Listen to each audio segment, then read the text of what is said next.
It began with a message I wasn't expecting. Not a dramatic phone call, no frantic pacing or trembling voice. Just a plain short text blinking on my lock screen at 6:42 p.m. We need to talk. I was in the dairy aisle at Trader Joe's, holding a bottle of oat milk, and wondering if I had enough in my account to also grab the overpriced cheese I liked.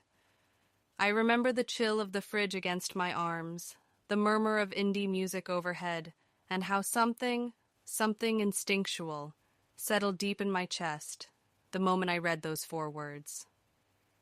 Sean didn't usually say things like that. He preferred irony, emojis, or voice notes sent while driving, peppered with some half-listened-to podcast in the background. But this felt still and final. I didn't reply.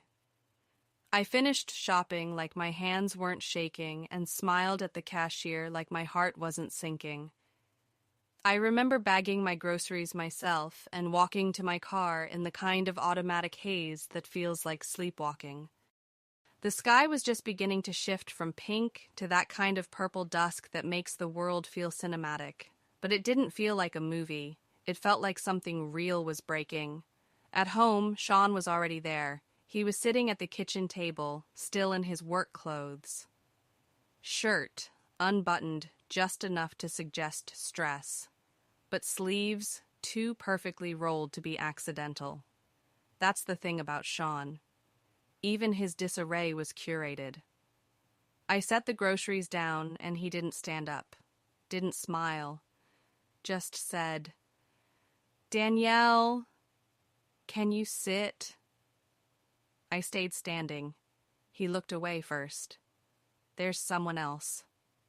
Just like that. No preamble, no slow build.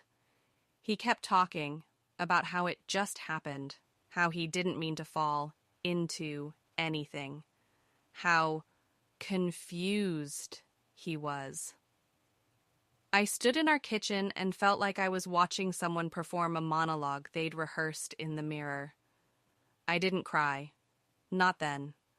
Not because I wasn't hurt. I was.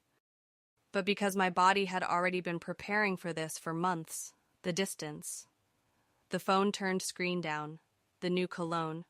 The way he started calling me Danielle instead of D. He said her name was Lila, as if giving the affair a name made it more respectable. I didn't scream. I didn't accuse. I didn't even ask for details. I just nodded.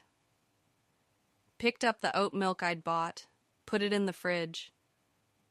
He looked startled, like he'd expected a scene, like maybe deep down he wanted me to cry, to fight, so he could feel like the victim of a complicated love triangle instead of a man who made a series of cowardly choices.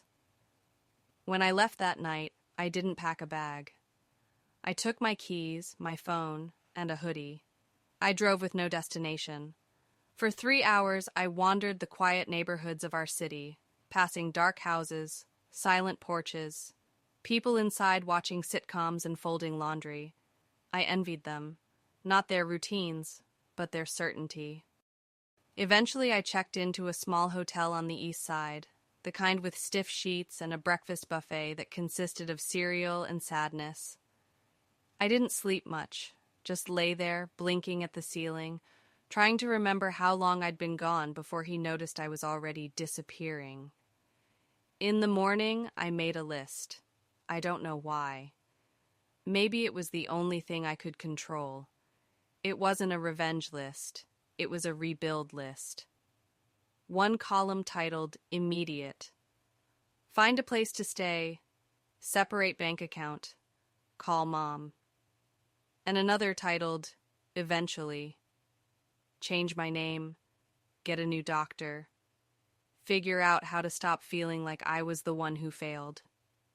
That first week felt like I was underwater. I moved through the city like a ghost. At work, I smiled at meetings and said circle back, like I cared about anything other than surviving the next hour.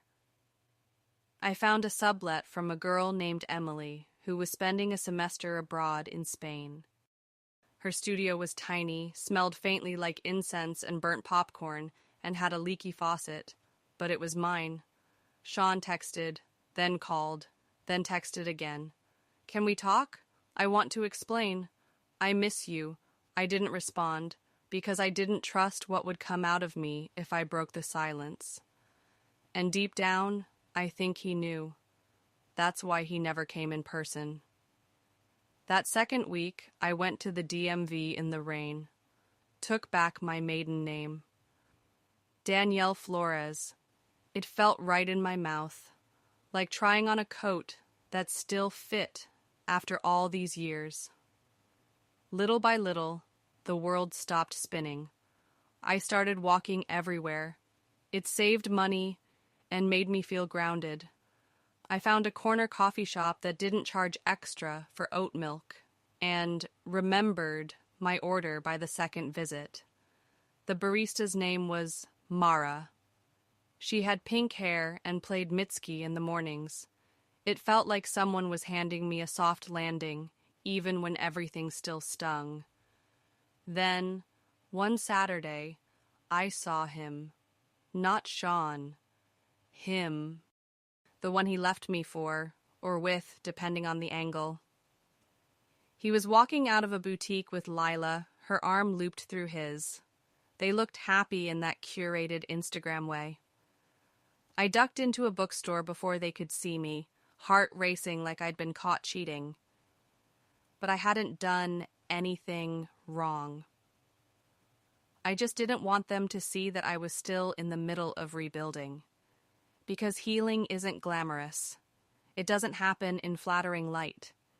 It's crying while doing laundry. It's remembering too late that you changed the Netflix password and he still has the old one. It's resisting the urge to text him when your boss yells at you and your tire pressure light comes on in the same day. But every day I didn't break. I built.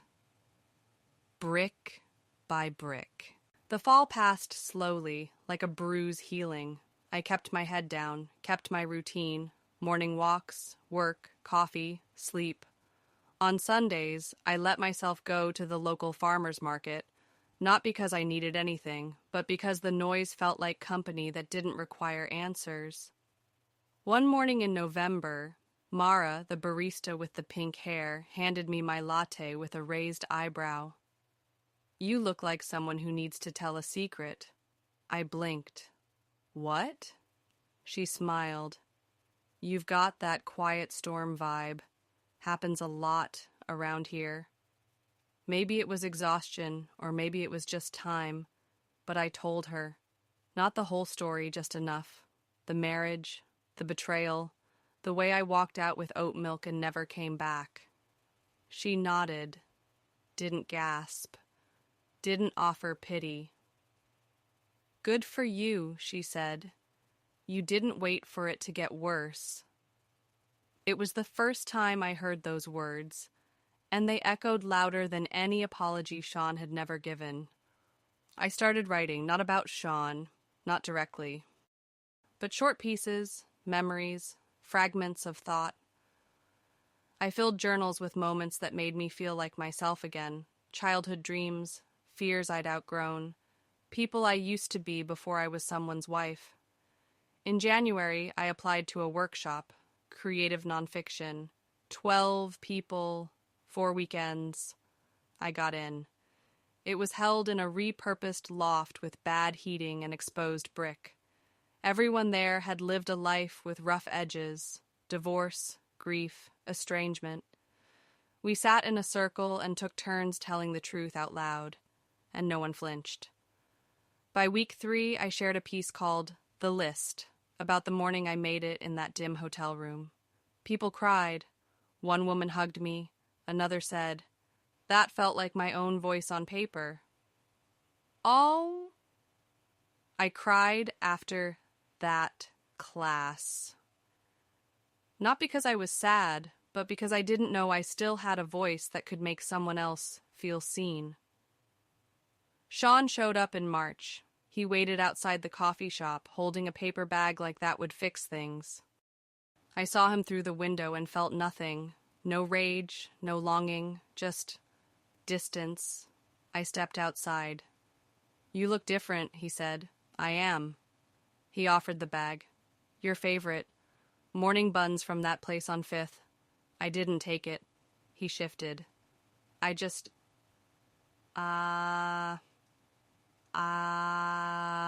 didn't know what to do. After. I thought you'd call. I thought you'd stop expecting things from me. We stood there, two people who once planned baby names in retirement, now awkward as strangers at a bus stop. "You were always better than me," he said quietly. "I just didn't want to admit it." I nodded, not because I agreed, but because I didn't need to correct him anymore. Then I turned around, walked back inside, ordered my usual. Mara handed it over with no questions. The window was cracked just enough to let in the spring breeze, and for the first time in years, I felt entirely, exquisitely whole. Spring turned into summer, and the days got longer, louder. The streets filled with tourists, buskers, laughter, car horns. For the first time in years, I didn't feel like a background character in my own city. I got a part-time job helping edit submissions for a small literary journal. It didn't pay much, but it fed something that had been starving inside me. My voice wasn't just mine anymore. It could help others find theirs. Mara and I became friends outside of coffee. She introduced me to her book club, a group of women who laughed too loud, drank too much wine, and told the truth without apology. They didn't know my whole story, and I didn't volunteer it. But when someone complained about her ex still using her Netflix, and I laughed too hard, no one asked why.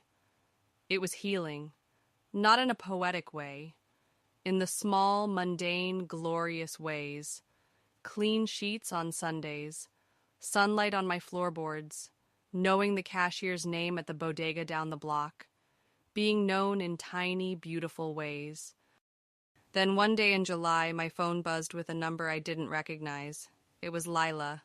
I almost didn't answer, but something in me, not forgiveness, not curiosity, just closure, pressed accept.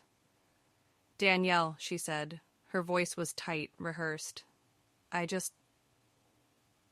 wanted you to know I'm sorry." I didn't say anything. I didn't think he'd actually leave you. I guess I thought it was just temporary. "Was it worth it?" I asked quietly. A pause. "No," she said. "I don't think it ever was." She didn't ask for anything else, didn't ask me to understand her. And for that, I was grateful. She was a symptom, not the disease. After I hung up, I didn't cry. I opened a new journal and started a page titled, "What I Know Now." I wrote 3 things. 1, you can love someone and still need to leave. 2, survival is quiet. 3, I am not hard to love. He was just too small to hold it. By August, I had written enough to submit to the workshop's anthology. My piece got selected. At the reading, I stood in front of a small crowd and shared my story. Not the affair, not the betrayal, but the walk through the dark and the moment the light came in through the cracked window. When I stepped off stage, a woman stopped me. She was in her 50s, kind eyes, soft scarf.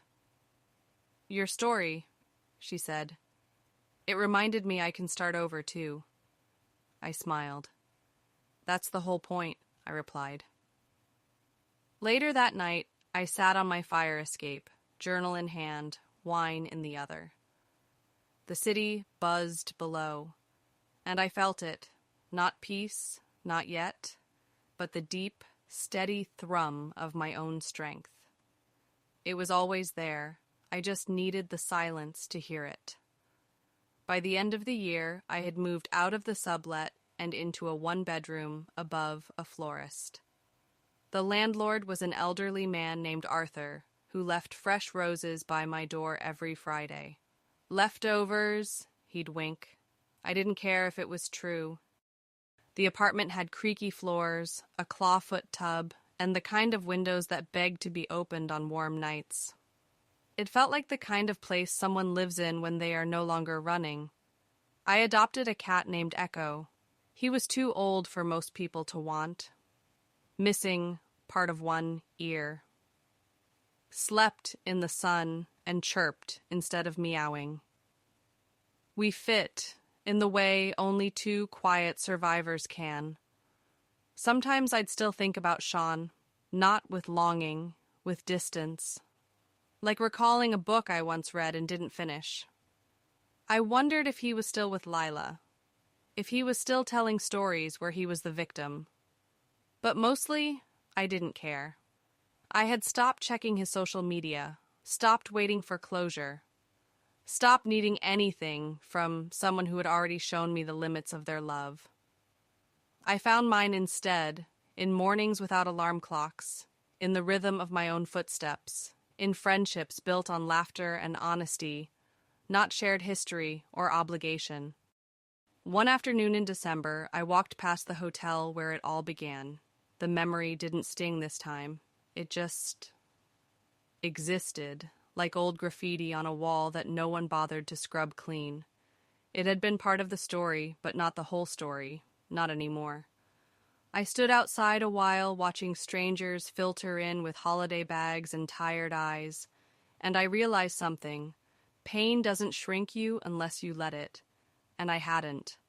I walked home, let Echo curl against my legs, lit a candle, and wrote this. He thought I'd just move on, but I rebuilt my life without him, brick by brick, and I like this version better. The wind shifted outside, cool and clean, and I didn't flinch. I exhaled, slow, certain, full. This time, I was the one holding the pen, and I wasn't writing his story anymore.